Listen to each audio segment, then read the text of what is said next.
ሰላም ሰላም ውድ ያገሬ የኢትዮጵያና የኤርትራ ልጆች ይህን ስናገር የምትሰሙኝ እንዴት ናችሁ? እኔ በጣም ደህና ነኝ። ሁሉ ሰላም ነው። ይኸውላችሁ ዛሬ ደግሞ ቀጠሮ ነበረኝ እና እዛ ቀጠሮ ቦታ ሄጄ አሁን ወደ ቤት ወደ ስራ እየተመለስኩ ነው። እንዴት ናችሁልኝ? ሁሉ ሰላም ነው?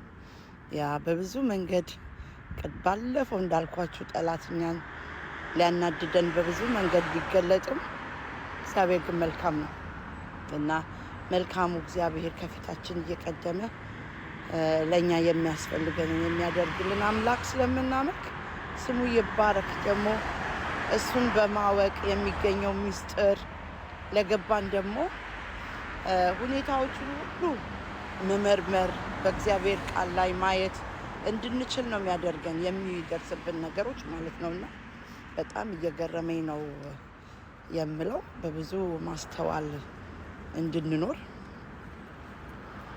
እግዚአብሔር ያሳስበናል በእውነም። ምክንያቱም የኛ ነገር ምዝች ምድር ላይ ስንኖር ያው እግዚአብሔርን አምነን ክፋትን እምቢ ብለን ስለሆነ የምንኖረው ክፋት ደግሞ እግዚአብሔርን ያለማመን ማለት ነው። እግዚአብሔር ልክ ነህ ብለን ስለሆነ እየኖርን ያለ ነው። በምንም መንገድ እኛን ለማሰናከል የሚጥር ብዙ ነገሮች ይኖራሉ። ግን ያኛውን የሚያሰናክለንን ሳይሆን እኛ የማያሰናክለው ስላለን የማይጥለው የማይሰብረው አምላክ ስላለን የማይጥል ተደግፈ ነው የማንወድቅበት ሸምበቆ ያልሆነ ስንደገፈው አስተማማኝ የሆነ አምላክ ስለምናመልክ የሚሆነውን ነገር በማስተዋል እናያለን ማለት ነውና ዛሬ እንደዛ ነው የምላችሁ።